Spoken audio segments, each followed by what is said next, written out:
रीना, ओ रीना! चिल्लाते हुए रीना की सास घर के आंगन में आ खड़ी हुई।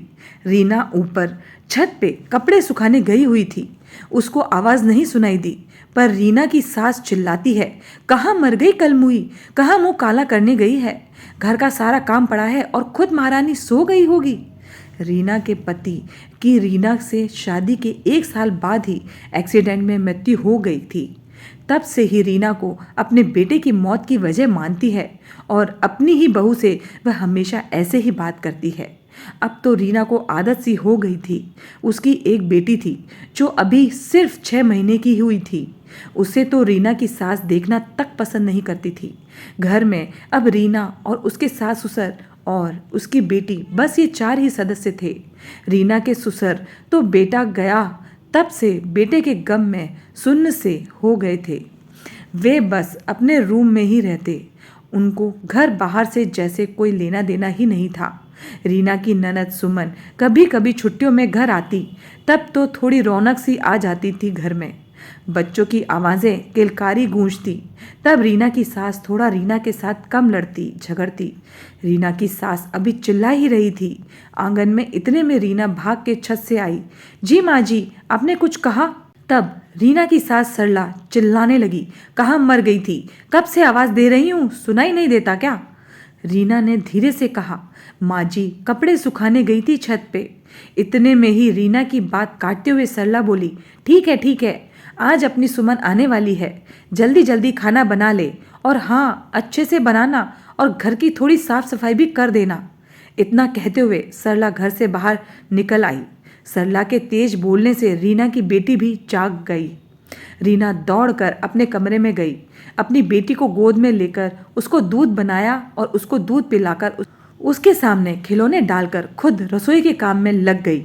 रीना ने जल्दी जल्दी रसोई का काम निपटाया ही था कि उसकी बेटी ने उल्टी कर दी। फिर उसको सफाई किया और फिर सारे घर की सफाई में लग गई। चादरें बदली, कवर वगैरह बदल कर रीना का गला सूखा जा रहा था। बस पानी का गिलास लेकर बैठी ही थी।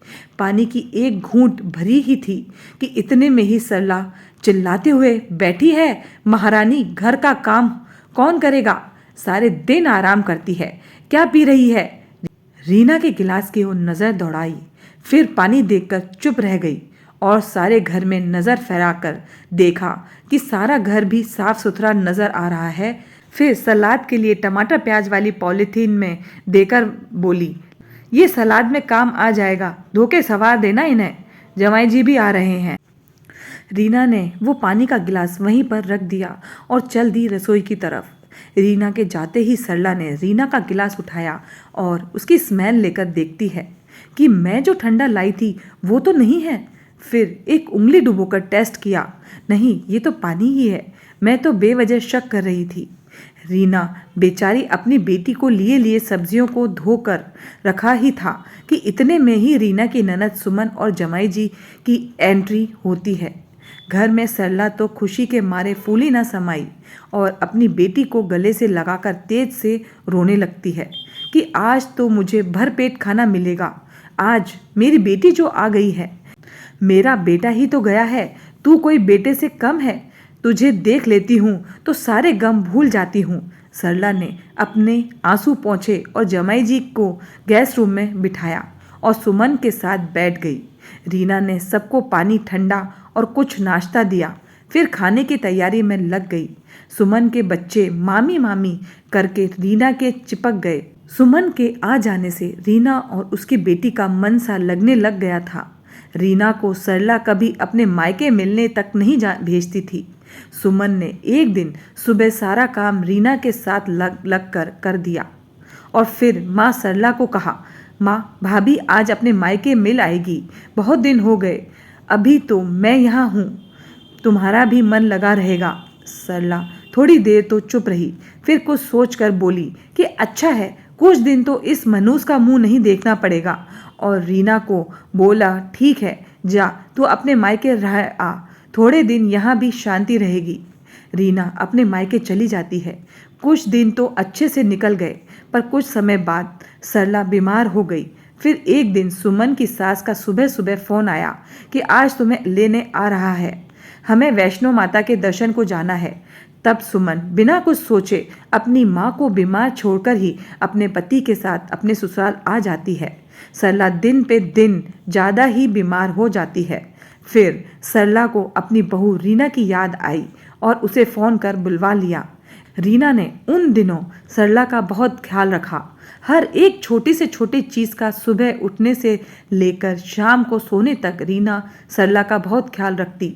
सरला अब ठीक होने लगी थी। तब सरला एक दिन बोली, बहू, मेरे बेटे के जाने के बाद मैंने तुझसे कभी सीधे मुंह बात नहीं की, हमेशा ही बुरा भला कहा। तूने कभी भी उल्टा जवाब नहीं दिया, ना ही अपनी पोती को कभी गोद में लिया। तब भी तुझे एक बार फ़ोन करने पे ही तू यहाँ आ गई, मेरा इतना ख्याल रखा, और मेरी बेटी होकर जो यहाँ थी तब भी मुझे बीमार छोड़कर चली गई। आज से तू ही मेरा बेटा है। मैंने तेरे साथ इतना सब किया, उसके लिए मुझे माफ़ कर दे।